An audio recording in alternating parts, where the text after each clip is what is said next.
And your memories. Peter is in Chesterfield. Yeah, Morning, no, she Peter. should be able to hear it. Put your Hello, head in the Pete. car. Peter is in Chesterfield. Are you there, Okay. Peter? Yes, can you hear me all right? I can hear you, Peter. What's your story?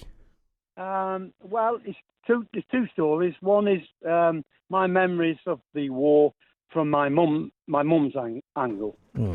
And then also my best mate was in the Royal Marines and went to the Falklands. And it's about him as well. If you'd allow me to talk about my mum first. Tell us about your mum, yeah, and the stories that she handed down. Yeah, my memories of the war that's come down from my mum. She used to tell us about her brothers that went to Dunkirk. My uncles all went to Dunkirk. A horrible place to be, by the way, for anybody. And she worked in the bomb factories. And her name was, a maiden name, Beatrice Carroll, and then married a Bullock, which I am, from Dinnington. Originally Cudworth, Barnsley, but moved over to Dinnow.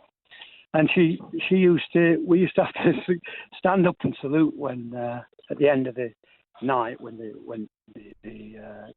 God Save Our Gracious Queen came on. And we were brought up in a regimented style. And she remembers the bombers coming over Sheffield and targeting Sheffield. She lost her dad in the First World War. Gas got him, killed him. So these women of that era, absolutely unbelievable. Somebody knocked on our door, and it's a very sad story. They knocked on our door one night and said to my mum, "Your Tom is dead on the main street." That's her husband. She was left with 6 kids. I don't know how she got the strength to go through it all. She'd only just lost her dad.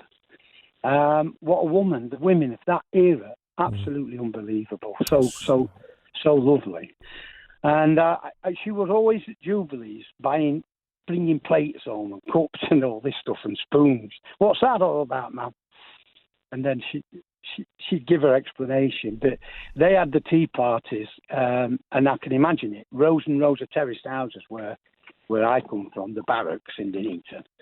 And they had these tea parties, and there were these flags everywhere.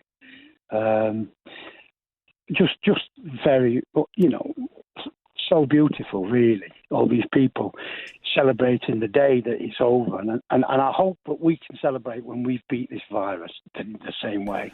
We mentioned that a couple of times today. How it's a different scenario, obviously, but we're still celebrating heroes today, aren't we? And how a lot of things that have been said about what happened 75 years ago echo and are quite poignant today. Yeah, well, I'll shout out now. I'm trying to locate Royal Marine Nick Sutton, who was in 4245 Commando, did the Falklands. I know he's in Harrogate. He's been around the world since the Falklands, but he's now at Harrogate, and he's the man I want to be with. So if anybody can shout him out from Dinnington and Facebook-wise or wherever, Sutty's his nickname. It'd be great to celebrate with him. And is this the friend you wanted to talk about, the Falklands hero? Is that the one you were mentioning earlier on? Yeah, it is. It's ironic because we had a fallout before. He passed out, which means he's a tough guy and he's fit. I was older and a dancer, but I was a fighter. And we were in my minivan, and I'd asked him if he wanted some chips, and he said no. Listen to this. And he started picking at mine. I says, "Leave them." Anyway, I give him a clip. And he says, "When I come out of the Marines, I'm having you."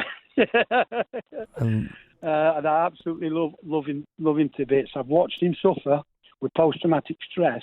And I got invited up to the Scottish place, Arbroath, where they trained. I don't think any other civilians were there, but I've got photographic evidence. I'm not spinning it. Went in the officers' mess. Because they viewed it that I'd been like a doctor to him. I'd been by his side all through 25, 30 years of post-traumatic stress. These lads that come away from war with this, and you find them on streets with nowhere to live, mate, and they've got their army number, you check them out, and the military. It's heartbreaking. Really appreciate your time this morning, Peter. Peter in Chesterfield, thank you. And